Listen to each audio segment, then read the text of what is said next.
So for the last couple of weeks, I've been working on my Mac Pro that I got for just $250, and I think I've turned it into quite a good build. So the 2009 Mac Pro actually has a really good amount of options as far as upgrading it, and it's a really great starting point for someone who wants to get into video editing on the cheap. So for example, my Mac Pro costs just $250, and that came with a Xeon W3680, 16 gigabytes of RAM, a 640 gigabyte hard drive, and an NVIDIA GT 120 graphics card. Now, that CPU was actually not really all that terrible. I found that it was pretty capable in Photoshop and Final Cut. It wasn't too bad. The graphics card, not so good. And I definitely wanted SSD storage. But what I think is really great about the cheese grater Mac Pros is you can get your foot in the door for very little money, and with just a few upgrades, you can turn them into really capable machines. So if you watched my last video that I made on the Mac Pro, I upgraded the CPU from the old Xeon W3680 to a much better 6-core, 12-thread Westmere Xeon W3680. But I did not stop there, because what I've done is build what I think is the ultimate $500 Mac Pro build. So with all the upgrades that I did, the grand total came to $510. So we're gonna call that $500 because price variation. So it's gonna be costing somewhere in the neighborhood of $500 to do a build like this. Okay, so for $500, what upgrades was I able to do? Well, we'll start out with the base Mac Pro. That was $250. On top of that, I put in an X5680 Xeon. That cost just $60.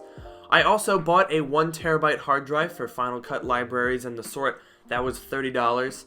And I put in a 128GB SSD.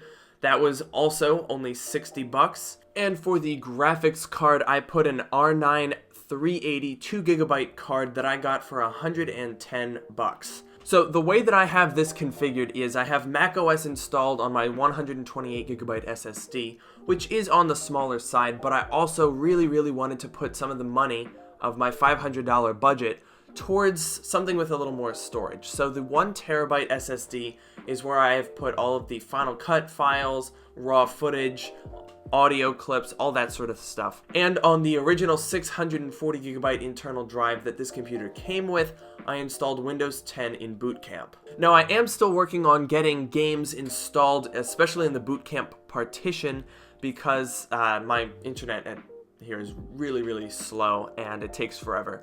So at some point, I will have a video where I'll go through the gaming that you can do on a computer such as this for only $500. So make sure you're subscribed for that. But it is running a standard MSI R9 380, which booted natively in macOS.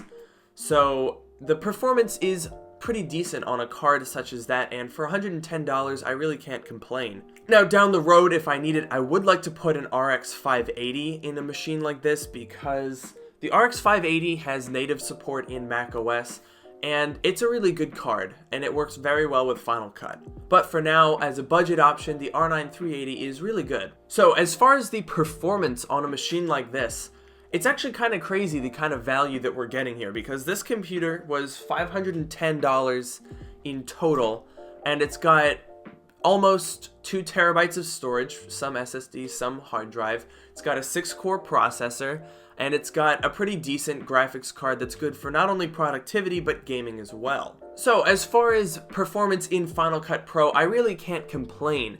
I found that it's running pretty well. I'm working currently on a 4K project for the MacBook Pro that I took a look at a couple of weeks ago. Possibly one of the most important laptops of the last 15 to 20 years. I'm making a 4K cinematic video. So basically on this computer I've been editing 4K, I've been doing color grading, a little bit of special effects, certainly a lot of rendering, and it's been handling it pretty well. It does take a little bit of time to transcode media on this computer, and I'm trying to get to the bottom of what that might be. If you guys have any ideas, I'm not 100% certain as to how Final Cut Pro allocates the resources of your Mac, but I do suspect that the slower 1066 megahertz RAM and the slightly older graphics card are having an effect on that. I know that this R9 380 certainly isn't designed to handle 4K video, so that's another area where a newer graphics card might come in handy. But of course, graphics card prices are insane right now, so you gotta weigh your options. Now, as far as the processor goes, I really don't have any complaints. This Xeon is absolutely a capable chip in 2018. It is hands down one of the best performance per dollar CPUs, in my opinion, particularly for workstations, because for just 60 bucks, we're getting 6 cores, 12 threads.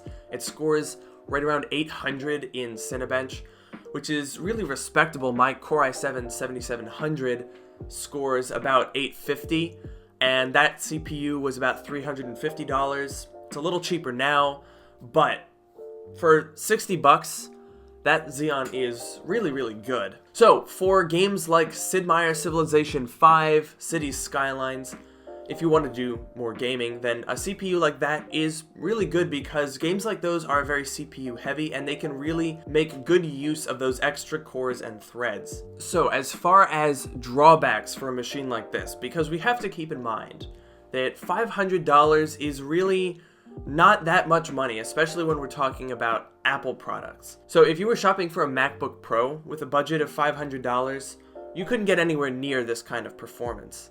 You certainly, you might be able to get into a 13-inch Retina MacBook Pro, a lower end model, but if you wanted something with dedicated graphics, you'd be looking at unibody MacBook Pros to be realistic at that price range. So when we're talking about Apple computers, this is undoubtedly a really, really good value, but it's not perfect. So for future reference, if you can stretch your budget beyond $500, a larger SSD would be really, really great. So the other drawback that I see in this computer is the graphics card, because, and this is more in general with PC building nowadays, graphics cards are the bane of your existence. The prices are just so crazy right now with cryptocurrency mining that especially in a budget build like this, it's really hard to find a good, decent graphics card. So for $110, I was happy with the R9 380, but it is an older card. There's no getting around that this card came out in like 2015. It's an older generation card, and realistically, if you're working with a $500 budget, you're gonna get an older generation card, and it's going to be a little bit behind, especially in doing heavier tasks like 4K editing. At some point down the road, hopefully the graphics card market will stabilize and I'll be able to pick up an RX 580 or something, and I think that would make this a really, really good build. But in today's market, you're going to have some compromises. So the other thing that I would like to do at some point is put faster RAM in this, because this machine is a 2009. It shipped with 1066 megahertz DDR3 RAM. Now that speed was limited by the old processor, but because the RAM speed is determined by the processor, our newer Westmere one can handle 1333 megahertz, so I'd like to put in a RAM that can take advantage of that extra speed. But I have to say, for right now, 16 gigabytes of RAM that came with the bare bones system, the $250, I'm pretty happy with that. Alright, so my overall opinion, 500 bucks. This is a really great machine because not only was it cheap, it was also really, really easy. So the most difficult upgrade that I had to do here was the processor, which, as you saw in my previous video on the Mac Pro, really wasn't all that bad. It was, I don't know, maybe 15 minutes, and it wasn't too bad. You do need a special wrench. It's a 3.5 millimeter Allen wrench if you're curious, and you do need that to get the heatsink off. But other than that, it's a really painless procedure. Upgrading the hard drives is super easy. They just slide right in there on those little rails. And upgrading the graphics card is also pretty easy. Although, on the subject of GPU compatibility, it's not as easy as just a plug and play for all cards. I do have a list in the description for compatible AMD graphics cards. NVIDIA also has drivers for their latest 10 series cards, so those will work in macOS. What you do have to keep in mind is a lot of graphics cards do work out of the box, just stick them in and they'll run. However, you will lose the macOS boot screen, so I do recommend keeping the original graphics card if you want to boot, to switch to Boot Camp, or just, just to turn it on and then switch to the dedicated graphics card. It's a little annoying, but considering that I really didn't have to do any manual labor in terms of getting the graphics card working, I'm not going to complain. So this was definitely a more informal video. I didn't have a script. I was kind of just talking through this really incredible deal. I hope you guys enjoyed it. If you have any questions, let me know. Follow me on Twitter at LukeMiani. Feel free to join my subreddit if you have any questions. If you want to do a build such as this and you're looking for advice, we've got a great community of people that are there to help you. So head on over there, make sure to follow me on Twitter, and I will catch you guys in the next video.